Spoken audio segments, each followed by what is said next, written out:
parang hindi ko ma-imagine na dito medyo kinakabahan ka, sabi mo. Yeah. Why?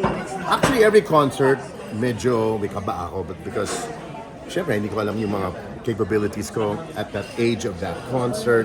And now, at this point in my career, 42 years, sanay na ako sa mga theater shows, yung mga mas intimate na shows. But it doesn't mean I prefer that over the big ones. Or ginagawa ko yan dahil wala na akong chance or tiwala sa sarili ko to do a big show. That's why I have sila Ogie. They were the ones who convinced me to do this Hour Never show. I really didn't want to do it, only because parang feeling ko I don't need it. I proved myself already. You've given me this title of Concert King. Happy na ako dyan. What else can I do for you, di ba? But they want me to have a big show. So medyo nasistress ako ngayon dahil I don't have the same tools that I had before. Mark, di ba, biro nga lang or parang sarcastic yung simula ng Concert King. But when it's starting to get serious, yung talagang siniseryoso na ng tao na, yeah, Martin is a Concert King. How did it make you feel at that time? At that time? Yeah, you were young. Well, it can really get to your head. Talagang yumabang ako. There was a time talagang mayabang si Martin.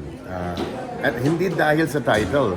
I never paid attention to that title, but I really acted like some diva king before. Even my own family would remind me, you better shape up kasi you won't be popular forever. Remember, my start was very fast. My rise to whatever fame you call it was very fast. So takot yung family ko na pati yung downfall ko magiging mabilis din. So they always made sure that I stayed humble. So those bad days, those bad Martin days, probably he thought he was really king. Eh, there's only one king, di ba? So that's why I was against the title. I sabi ko, baka akala ng tao, feeling ko, concert king talaga ako, di ba? But I think I Pero was paano blessed. mo yun? The pressure. Nung sinabi sa'yo, nung sinabi sa'yo na ito yung title. Well, everyone loved it. Even especially Paolo, and that's the son of Gary Valigiano. Because for them, they feel I'm the king because I started it all. I opened the Ultra. I did shows in big venues when nobody was even daring to do it. We would fill up. Will I sell out? Most of my shows were sold out. Not all. But it always looked good. It always looked big. Everything we did was big. So I got the title Concert King. Yung pressure nun, nung time na yun sa'yo.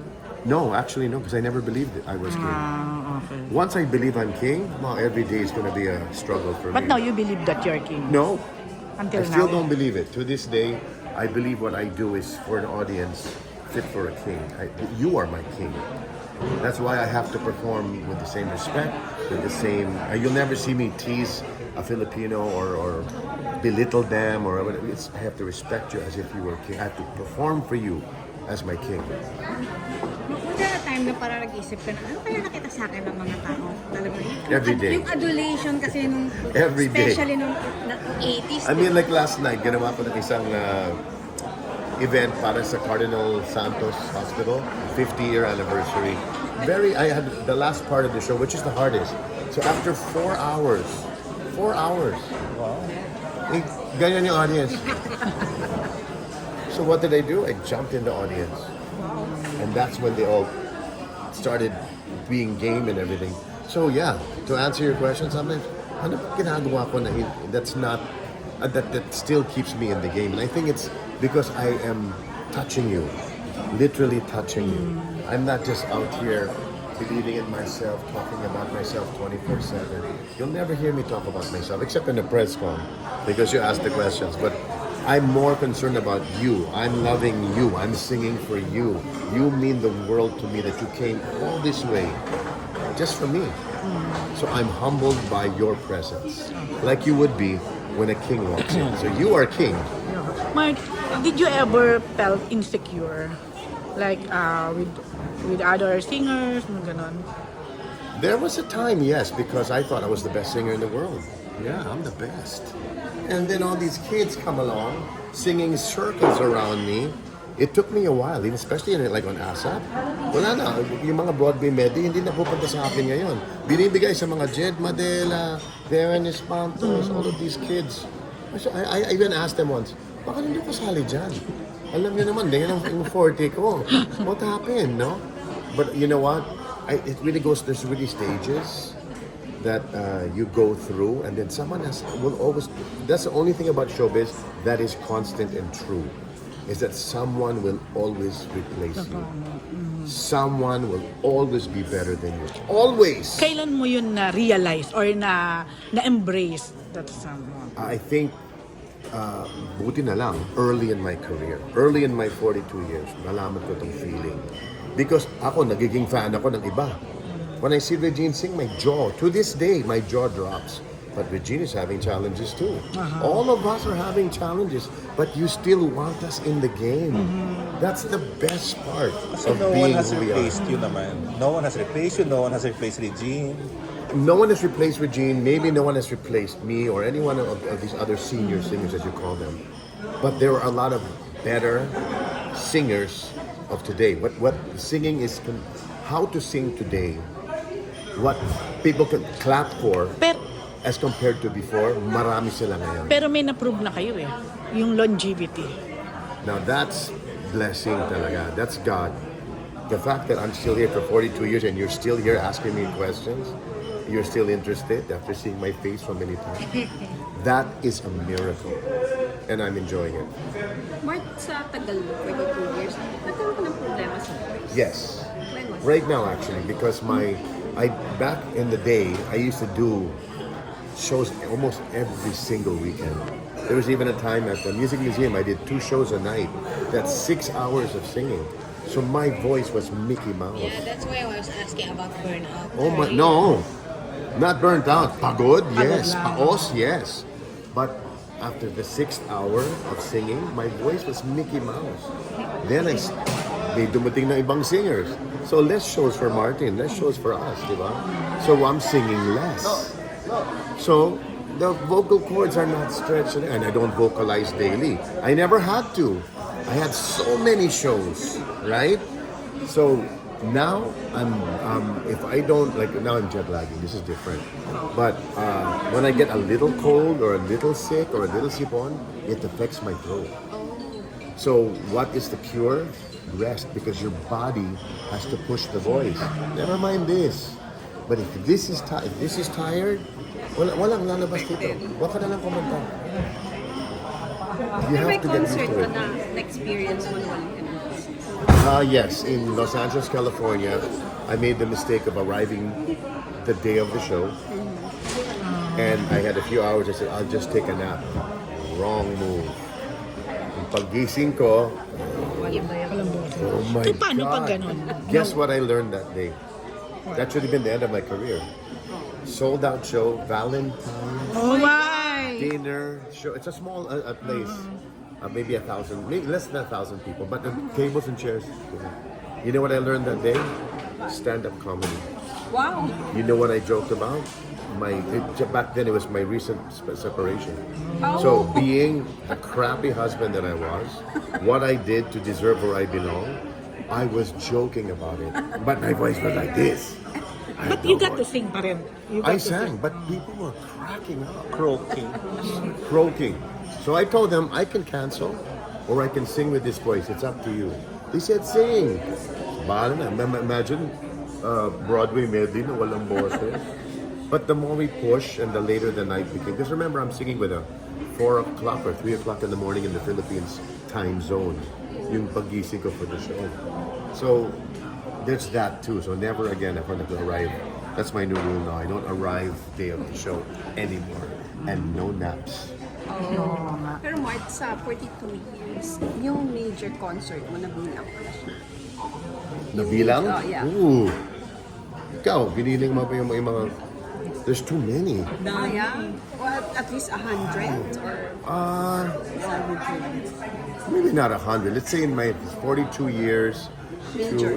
Maybe close to 80 plus, maybe. Yeah. 80 plus shows. Don't forget America. Don't forget the provinces. Naman 42 years. More. Maybe more. If you count even the series and so More on. yan, I think. Yeah, you're right. Maybe 100 plus. Mark, What about movies? Sorry. Well, the only one, you ready for this? The only one who offered me a movie today-ish, like lately, Mahalin. Maria went to town. No, but something with Maria. You're right. Maria Went to Town was a good movie. I love that movie. That's my best role. Wala pang Jim Carrey, ginagawa ko na yun. Manood ka ng Maria Went to Di Town. ba Maria went to town? Yeah, because Pinanood ko yun, no? my idol is Jerry Lewis. Then years later, meron tayong Jim Carrey. Sinong idol niya? Jerry Lewis. No, but Mother Lily wanted me to be ex-husband of Maricel Soriano in some movie, but Maricel was so busy. So, hindi natuloy. Me? Kaya mo yan, Martin, kaya mo. Yun naman si Mother Lily. Kaya mo yan. Never happened. But I don't have time for a movie right now. Do you really want to see me in a movie? Oh my God! Not really, oh. Thank you. At least you're honest. Nakailang films ka, Mart? Ha? Nakailang films ka? One lang ba? No naman. Marami. I have a few, like 6 to 8 movies. And the best ones were comedy. Mother Lily never lost money with us, because she always had smorgasbord of, just in case the Martin Pops thing didn't work out. We had Martin Pops, Manolin and Jano, and two other, William. Yeah, napanood ko something. yan. So it's like a trilogy, just yeah. in case. Okay. That movie took 1 year. 1 year ang shoot. Because Mother Lily kept changing the title. It ended up, you know what it ended up becoming? Because of some martial arts movie called Magic to something. She called it Magic to Love. Mark, among the many young artists now, kasi di ba, you have ASAP, namimit mo sila, nakita mo, ngayon ka talagang bumilid ka ng mga new artists now. Hi, Patty. I have a long list. I just don't remember all their names. But, oh my God. Right. Me personally, I think male would be Darren Espanto. I think he has a chance to be the new and improved version of Gary Valenciano. He can sing, he can dance, he can do Broadway, he can spiel, he speaks well, he's good looking. I think he could be a singer that could be worldwide. For the female right now, who I'm really, whose voice I'm in love with right now is Jonah. Jonah's got the clearest high belt of all the singers. Clarice is another one. Now, you see, they're not the youngest. I think you're thinking of the Beanie and all those that age. I haven't seen anyone yet, except maybe of the new singers. No, still Jonah. They're all good, huh? The ones we have on Not NASA. Morissette, John. Morissette is an unbelievable performer. I performed with her already. But as far as singers, parang for me, the clearer the high notes of Jonah. But don't get me wrong, Morissette is another one who I think could go worldwide. I think she'll go worldwide before Jonah. But as far as good singers that I love, Jonah. Sa mga groups. I love Beanie. You know why? Because they have not lost their humility and how they handle themselves. I could be wrong, but I'm talking. I met each girl. I spent very little time with them, and I can see that they are very passionate about their craft, but at the same time, they haven't lost their humility, which they could do because they're huge. Meron mga ibang ganun. Medyo ano ba? May attitude. A lot. Sorry, I can't give you a name either, but I have a list of people who have to remember what you're enjoying now is not forever. Okay. Last na lang, how do you love being called icon? I love not so much being called an icon, but the fact that a younger singer can recognize you as. I don't want the name, I don't want the title. It's just that when I find a younger artist who respects us singers who came before them enough to say that we need you because icon, that says a lot Nagkapa-invite ang about their respect for the likes of me. So that's what I meant. The whole respecting and your role for my show is you are my art. I mean, it says a lot about that artist. Mark, invite mo Thank sa you. show mo. Ayan.